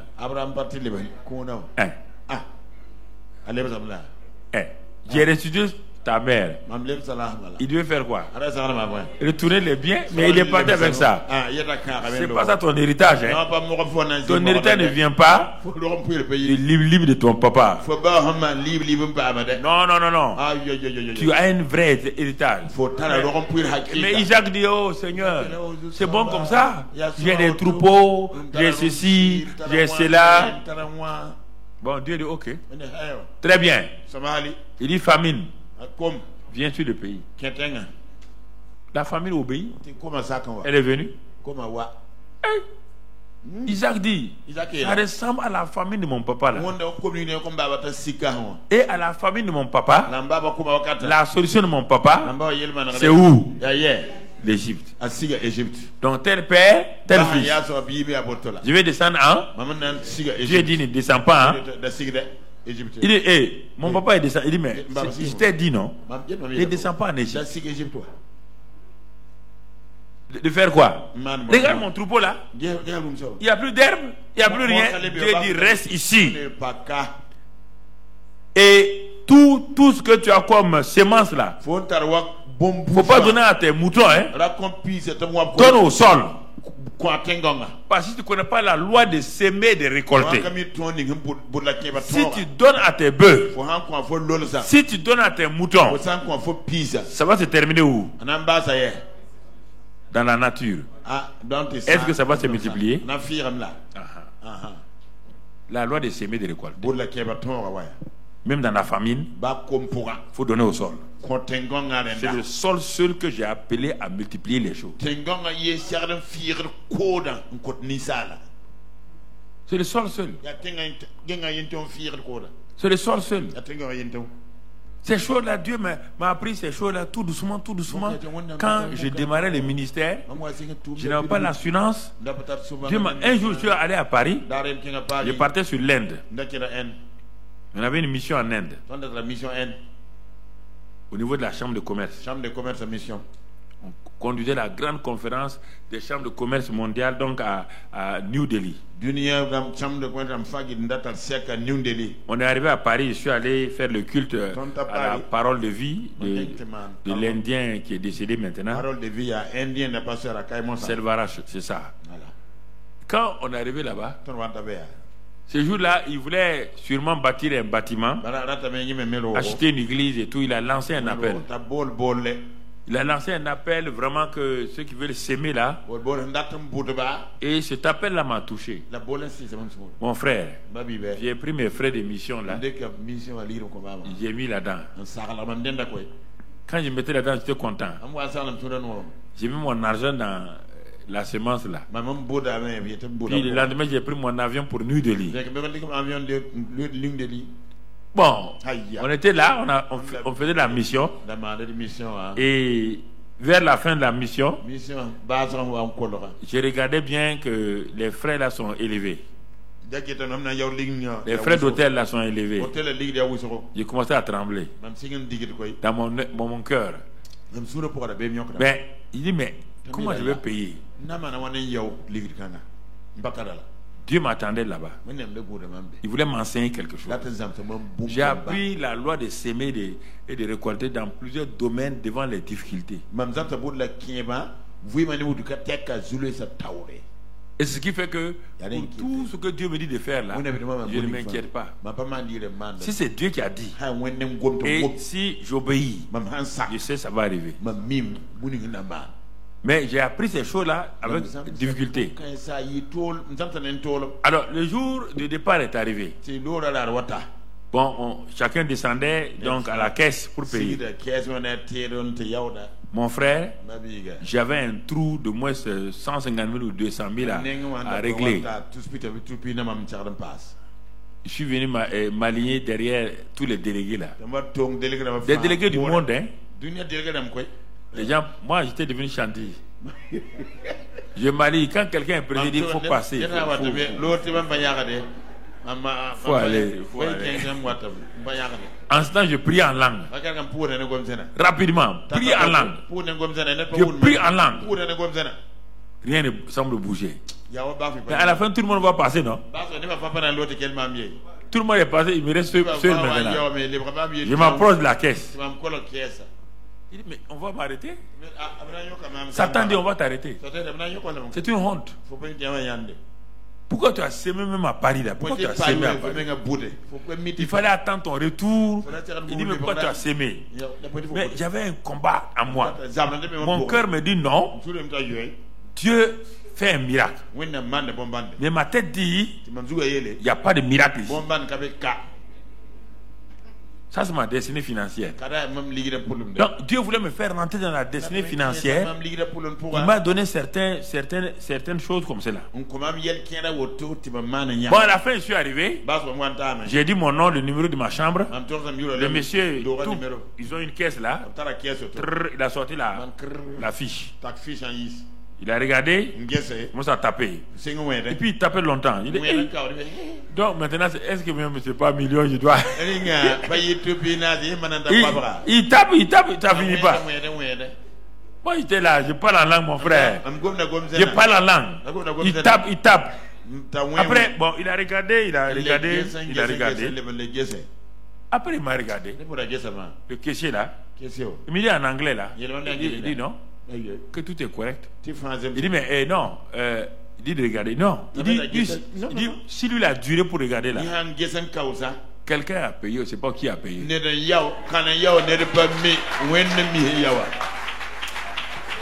n'ai pas dit ça à quelqu'un. C'est pas une erreur. C'est pourquoi il comptait. Il dit non, monsieur, on ne sait pas. Quelqu'un a payé. Je suis allé à l'aéroport. Je suis rentré dans l'avion comme un homme heureux. Un homme heureux. Dieu dit, je vais te donner un petit lenga. Je rentre dans l'avion là. Je m'assois. New Delhi, Paris, c'est loin. Quand je m'assois, c'est là que je vous ai dit les hommes d'affaires de plein évangile. J'avais leur journal, La Voix des hommes d'affaires. C'est rempli de témoignages. Il dit non, mais maintenant, bon, on va aller. Il n'y a aucun problème là. Comme l'avion a décollé là, on va arriver à Paris. Moi, je vais dormir. Au moment où je me calais, j'ai sorti le journal là pour poser. Au cas où je me réveille, je vais lire ça pour perdre du temps parce que le voyage est très long. Dieu me dit, dans le journal là, à ma voisine qui est au hublot, on était 3 personnes. Donc le mari était au milieu, la femme à la fenêtre, moi dans l'allée. Dieu me dit, dans le journal là, la femme. Il dit, mais ma joie a commencé à partir. Il y a eu un miracle là-bas. Maintenant, Dieu donnait le journal là. Je ne la connais pas. Et puis, c'est une indienne. Bon, elle criait sur son mari. Elle crie sur son mari. Et ses enfants étaient derrière. Elle crie sur tout le monde. On voit qu'elle était dans la dépression. Bon. Moi, je dis, bon, ok. Bon, j'ai pris le journal. J'ai fait comme si je n'ai pas entendu. La voix de Dieu insiste. Comme les femmes l'amenaient la nourriture, on a fait un bon temps. Je n'ai pas donné. C'était un bon temps. Comment on appelle là? Les stewards l'amenaient à manger. Dieu dit dans le journal. J'ai prié. On n'a pas besoin de prier. Dieu a dit de donner. Prier ne va rien faire. Parfois on prie comme ça, on sait que c'est l'incrédulité. Tu pries pourquoi? Il a dit de donner, il faut donner. J'ai pris mon courage de main, j'ai retenu ma respiration. J'ai donné à la dame là. Quand il a donné, elle a pris le journal là. Son mari m'a regardé. Ça veut dire quoi? Tu n'as pas vu, elle crie sur moi? Toi, donc, tu ne connais pas ma femme là. Il ne m'a pas dit ça, mais je sais dans ses yeux. Et puis il s'est assis. La femme a pris le journal là. Elle a tourné. C'est pas une chrétienne. J'étais sûr que je vais recevoir le journal sur ma face. Je mangeais et j'avais un œil sur elle. Au cas où elle va envoyer, je vais. Mais je mangeais, je prie en langue et tout. Et après moi, j'ai fini de manger. J'ai vu la dame. Elle a ouvert le journal. Témoignage sur témoignage. Moi, je me suis endormi. On arrive à Roissy. On venait de faire Roissy. Donc, on venait de faire Roissy. On est arrivé à Roissy. On part pour prendre les bagages. Le papa, la maman, les enfants, tout le monde court. Au moment où on prend les bagages sur le tapis là, ils viennent m'embrasser. Il dit mais à quoi? La femme l'a dit que la prière qui est derrière là, comment être sauvé là, elle a lu tout, elle a fait ça là, son mari est content, elle est donc convertie comme ça. Amen. Amen. Gloire à Dieu. J'ai appris beaucoup de choses comme cela. C'est pourquoi je viens parfois pour vous encourager. C'est ainsi que la loi de semer et de récolter, ma destinée financière s'est débloquée. Donc quand Dieu dit de faire quelque chose, je n'ai pas peur. Je n'ai plus peur parce que je sais qu'il est fidèle. Je sais qu'il va, même si ça semble trop grand, je ne regarde pas la grandeur. Je regarde la fidélité de Dieu. C'est ça que David a fait. David savait que Dieu est là. David savait que la présence de Dieu était réelle. David savait que lui, il va honorer le nom du Seigneur. Et c'est sur ça là que David va bouger. Et on regarde maintenant le verset il y aura la guerre des paroles. Vos armes comptent pour la guerre du destin. Les armes, la présence de Dieu, l'onction, toutes ces choses-là sont déjà un acquis. Vous avez tous déjà ça. Tous sans exception. Quiconque a le Saint-Esprit a toutes ces armes que David a. Il n'y a pas besoin d'aller gêner et prier. Vous avez ça. David avait ça. Il n'a pas demandé à Dieu. Moi maintenant. Montre-moi ta présence. Donne-moi. Non. Il ne faut pas demander des choses. C'est votre incrédulité. Quel président? Dieu est avec toi. Que tu le sens, tu le sens pas, il est avec toi. Il est en toi. Maintenant, c'est à toi de montrer que tu as confiance en Dieu face au problème. Et face au problème là, le problème va agir. Chaque problème a un langage. Chaque problème a un langage. Chaque problème a un langage, une attitude. Et chaque problème te parle silencieusement, mais tu entends sa voix, c'est ça qui te fait peur. Chaque problème a un langage, a une voix. Si tu es endetté, la dette là a une voix. Et te dit on va t'arrêter. Si c'est la maladie a une voix pour te dire tu vas mourir. Chaque problème que tu as a une voix. Tu dois utiliser ta voix, tes paroles, pour faire taire la voix de tes problèmes. C'est la dernière chose que David va faire. C'est pourquoi ce n'est pas son arme là qui était important pour lui. Il va utiliser l'arme là au temps convenable. Et regardons, on va Jacques 3 d'abord. David a découvert, Jacques a dit ça, mais nous on peut. Mais David a découvert ça il y a longtemps. A découvert il y a longtemps. Jacques 3, verset 5 que nous connaissons. Il est écrit là-bas, mon frère, de même la langue est un petit membre et elle se vend de grandes choses. Voici comment un petit feu peut embraser une grande forêt.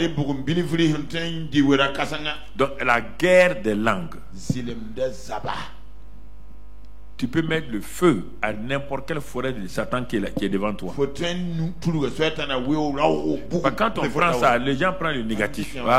Non, on te dit que la langue est un feu. Mais le feu qu'on voit tous les jours là, quand le feu attaque une maison, c'est mauvais. Mais le même feu là, c'est ça qui fait cuire tes aliments. C'est à toi de savoir utiliser le feu. Utiliser le feu pour aller éclairer une maison en paille. La maison va prendre feu. Et le même feu là, c'est ça qui fait cuire tes aliments. Ça dépend de l'utilisation du feu. Puisque la langue est un feu, toi tu l'utilises pour quoi? Si c'est pour détruire ta propre vie, tu viens de faire des erreurs.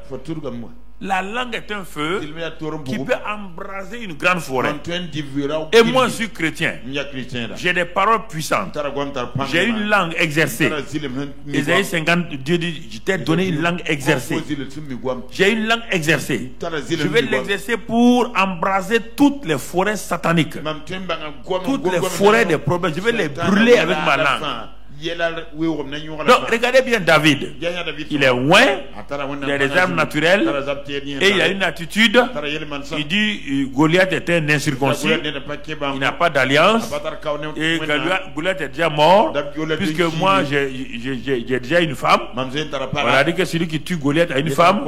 Je me considère déjà comme marié, comme le genre du roi, et mes parents sont exonérés d'impôts. Voilà, tout est réuni. C'est cette attitude qu'il faut avoir. Il ne faut pas être enfermé. Parfois, les jeunes, la prière, là, c'est une incrédulité. Les gens vont s'enfermer, ils jeûnent. Ils ont peur de sortir. Ils ont peur de sortir. Le jeune à lui-même ne peut rien faire. Le jeune a quel bras? Il a quel pied? Quel bras, quel pied? Sors! Hey, sors là! Tu es caché, tu jeûnes là, c'est pourquoi? On va prier. On va prier. Non, non, on entend les prier. Pour faire quoi? Sors. Quand tu pries, tu dois sortir. Non?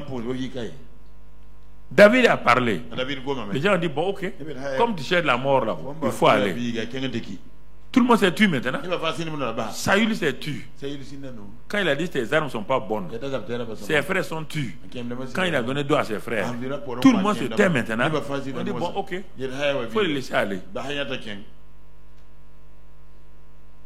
Mais devant Goliath, il ne veut pas se taire. Gourette a commencé à parler. Et dans verset 45, donc dans 1 Samuel 17, la guerre des paroles va commencer. Et c'est ça, pour terminer, que je vais te montrer. Si tu veux que le Seigneur ouvre tes destinées, il met devant toi une opportunité. Toujours. Une opportunité. C'est à toi de voir que cette opportunité-là ne va pas te tuer. Elle n'est pas là pour te tuer. Elle ne peut pas te tuer. Mais pourquoi quand vous avez des épreuves, la peur vous saisit? Et au verset 45, David dit aux Philistins, le Philistin a parlé. Bon, montons plus loin pour voir ce que le Philistin a dit. Quand le Philistin a vu que David est courageux et qu'un homme est sorti enfin, la peur a changé de camp. Vous ne savez pas. Quand vous attaquez l'adversité, l'adversité commence à trembler. Pendant 40 jours, les gens ont tremblé devant Goliath. Goliath va avoir sa première peur. Sa première transpiration va venir. Et c'est pourquoi il essaie de jouer au dur. Regardez, le Philistin regarda. Il dit, ah bon, ils ont osé sortir quelqu'un. Hein? Ça veut dire quoi? Ah? Quelqu'un qui a osé sortir.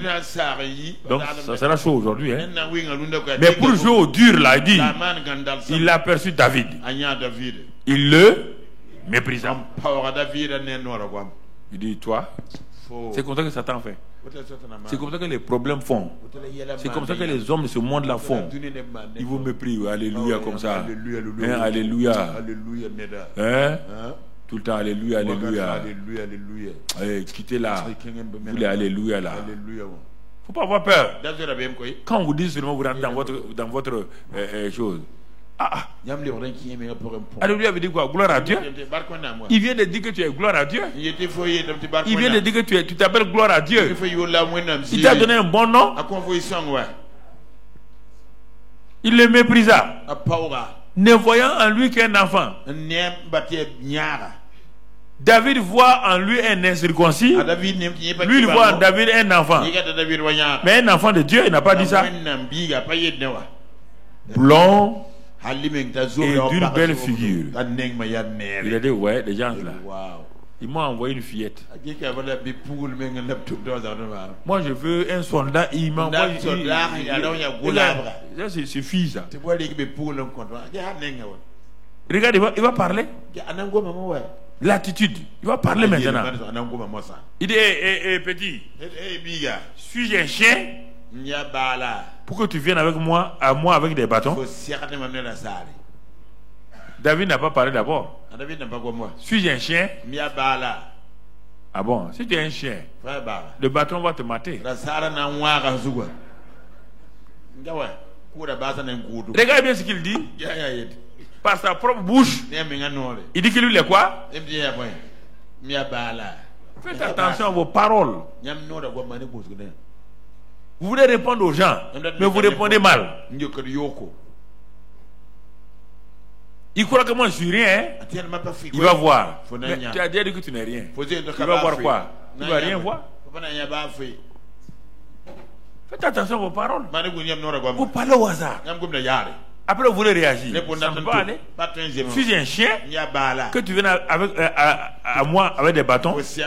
Et après l'avoir maudit par ses dieux, toute malédiction sans objet est quoi? Sa raison est quoi? Sa malédiction peut marcher ici. Hein? Et puis il ajoute maintenant. Il veut arrêter David quoi? Il veut l'arrêter. Il dit viens vers moi, viens seulement. Et je donnerai ta chair aux oiseaux du ciel et aux bêtes des champs. Tu veux mourir jeune, hein? Je vais te donner. Vous voyez là, tous les problèmes essaient de vous impressionner, de vous intimider. Et elles ont des voix. Elles ont des voix. Malheureusement, les hommes prêtent leur voix aux situations qui sont contre toi.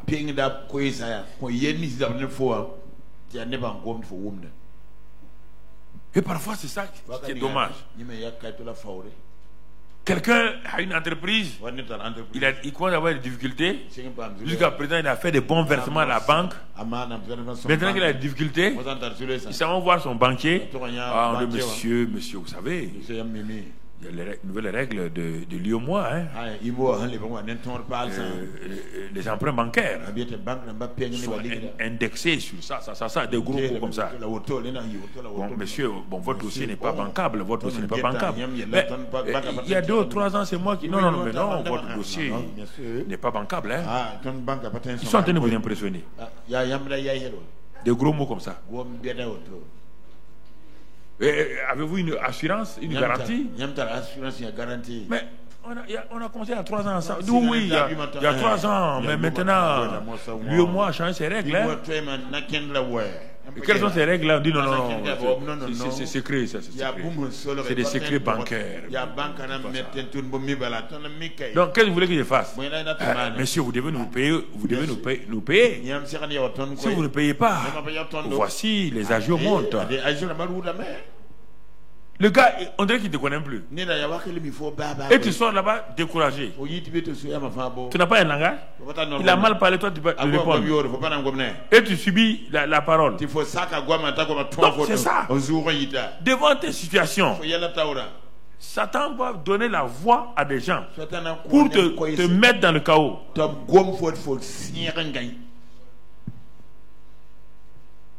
Tu vas devenir un médecin. Bon, monsieur, vraiment, votre situation, c'est pas... Regardez l'IRM ici. Le scanner a dit ici. La radio a... Vraiment, les nouvelles ne sont pas bonnes. Hein, parce que ici, là, on ne sait pas comment il faut faire là. Bon, il y a ça. Il est en train de dire, tu vas mourir. Faut même pas y aller, faut même penser. Non. Quelqu'un va s'asseoir. Il n'encourage pas quelqu'un uniquement pour dire que les gens vont mourir. Ça, c'est quel médecin? C'est quelle médecine aujourd'hui? Il ne comprend pas. Bon, donc je m'en vais à la caisse prendre mon argent. Non. Pour la consultation, j'ai payé 300 000, non? Je m'en vais prendre mon argent. Tu dis je vais mourir. Et tu prends mes 300 000. Tu es un croque-mort. C'est haram. Donnez leur argent. Si tu ne peux rien faire, donne-leur l'argent. Les gens, c'est ça. Les problèmes, tout le temps, ils sont en train de vous dire. Tu es un chien. Tu viens à moi. Je vais te livrer aujourd'hui. Il ne connaît pas David. Il ne sait pas que David a une assurance. Vous devez savoir ça. Vous devez écouter. Cette partie est importante. Parce que votre destinée est là, à côté. Le soir même, vous serez élevé. Mais la montagne est là. David va répondre. À chaque question, David va répondre. David dit aux Philistins, je vais te dire une chose. Hein. Tu marches contre moi avec l'épée, la lance et le javelot. Et moi, je marche contre toi avec 5 pierres. Au nom de... Est-ce que David a parlé de ses armes naturelles? Il a parlé de ses armes surnaturelles. Mais en ce temps, il avait les armes naturelles dans sa main, oui ou non? Mais il a élevé quelle arme? Les armes surnaturelles. Le nom de l'Éternel des armées, du Dieu de l'armée d'Israël, que tu as insulté. Tu as insulté. Aujourd'hui, il n'a pas de demain. Hein? Aujourd'hui, l'Éternel lui-même te livrera entre mes mains. David dit, Goliath dit, je vais te couper. Il dit non, l'Éternel va te livrer entre mes mains. Je t'abattrai et je couperai ta tête. Toujours les armes, il parle de surnaturel. Aujourd'hui, il répète 2 fois. Je donnerai les cadavres du camp des Philistins aux oiseaux du ciel et aux animaux de la terre. La fin. Et toute la terre saura qu'Israël a un Dieu. Voici le secret du chrétien. C'est pour que tout le monde sache que tu as un Dieu. Dieu dit, ange, ouvrez les portes de sa destinée. Ouvrez les portes de sa destinée. Le petit vient de me montrer qu'on peut compter sur lui. Et en ce moment-là, et toute cette multitude saura que ce n'est ni par l'épée, ni par la lance que l'Éternel sauve. Car la victoire appartient à l'Éternel. Lisez ces choses-là bien. La victoire appartient à... La victoire appartient à l'Éternel. Et il vous livrera entre nos mains. Quand il a fini de parler, le gars sait que Dieu est avec lui. Qu'est-ce qu'il va faire? La suite. Regardez. Aussitôt que le Philistin s'est mis en mouvement pour marcher au devant de David. David fit quoi? Couru. Quelle assurance. David courut sur le champ de bataille à la rencontre du... Mais tout le ciel est étonné. Tout le ciel. Regarde la taille d'un homme. Regardez un petit qui est en train de courir. Pour les gens, il est en train de courir à la mort. Mais ce qu'il a déjà dit là, Dieu s'est positionné. Puisqu'il dit la main de l'Éternel. On a dit l'onction. Quand l'onction est là, la main de l'Éternel te soutient. On va le voir maintenant. Qu'est-ce qu'il va faire? Il mit la main dans sa gibecière. Maintenant, il mit sa main dans la gibecière. Il prit une pierre. Et il habite dans la fronde. Quand il tourne la fronde, l'onction qui est sur lui, la main de l'Éternel va prendre la pierre. Si Dieu jette une pierre sur un homme,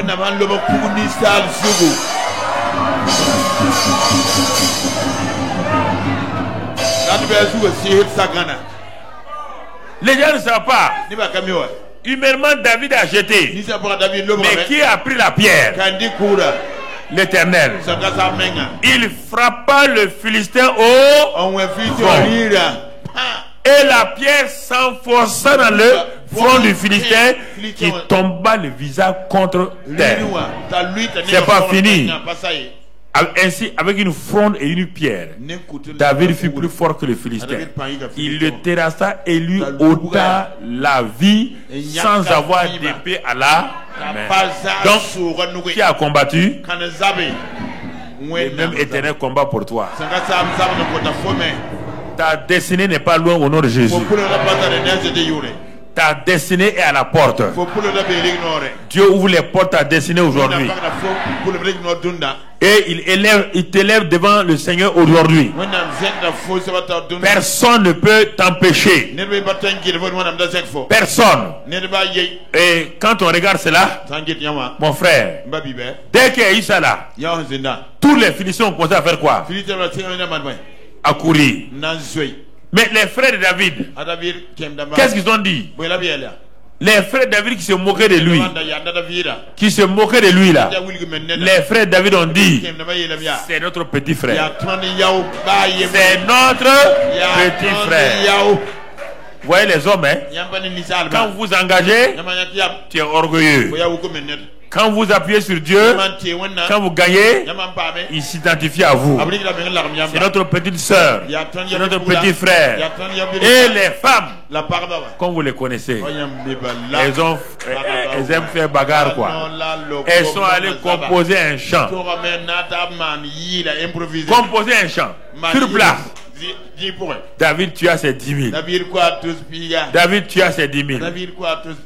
La destinée de David venait de souffrir. Mets ta main sur ta poitrine.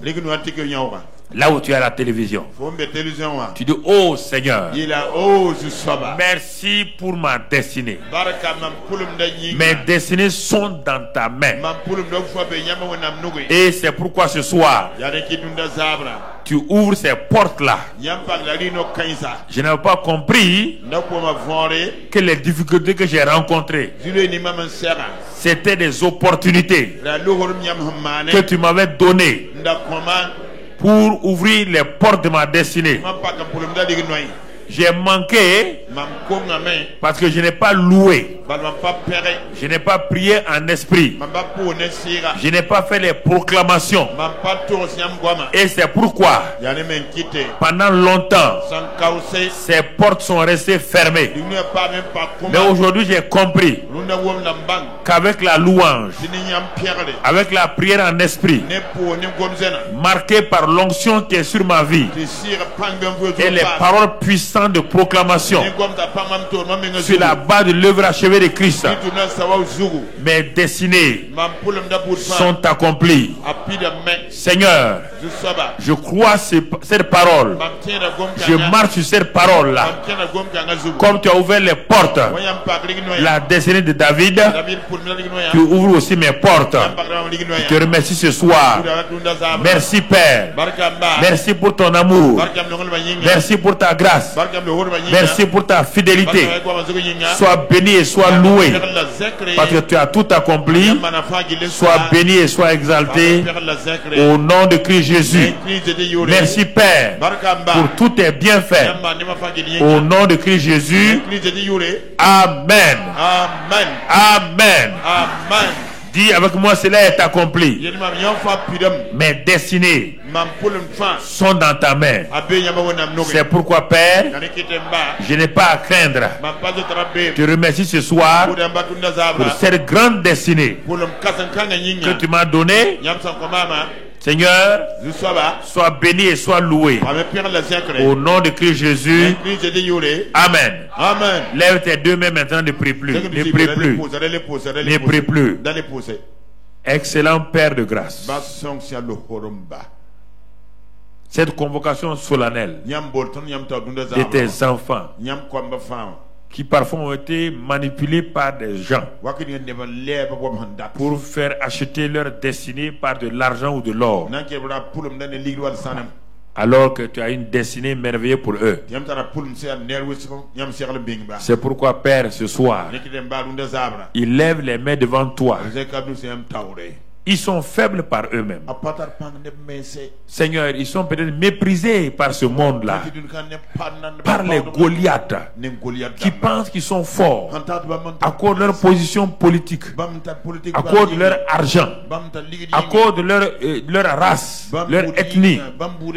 Mais ce soir, ces hommes et ces femmes qui sont devant toi, qui sont aussi à la télévision, qui sont aussi sur Facebook et YouTube, et qui croient maintenant à la destinée donc divine, ils ont levé les mains devant toi. Père, je te remercie qu'à partir de maintenant, tu m'as dit de prêcher ce message. Je leur ai donné ce message. Leur destinée ne sera plus jamais pareille au nom de Jésus. Seigneur, ceux qui étaient derrière la porte s'ouvre devant eux maintenant au nom de Christ Jésus. Seigneur, chaque destinée, pour ceux qui sont en contact avec nous, que tu as décidé, s'accomplit au nom de Christ Jésus. À tous les niveaux, Père, ils sont étonnés, émerveillés de voir grâce sur grâce. Que Seigneur, ceux qui pensent que leur vie était prématurément finie, tu leur ajoutes plus de 30 ans encore au nom de Christ Jésus. Tu les restaures au nom de Christ Jésus. Ceux qui étaient à la fin, avec des mers rouges financières, maintenant, tu ouvres ces mers rouges financières au nom de Christ Jésus. Et tu enterres leur dette au nom de Christ Jésus. Ceux qui pensaient qu'ils ont des Goliaths terribles devant eux, ils tremblaient devant ces Goliaths. Mais aujourd'hui, tous ces Goliaths, à quelque niveau que ce soit, ont leur tête coupée au nom de Christ Jésus. Leurs Goliaths sont vaincus au nom de Christ Jésus.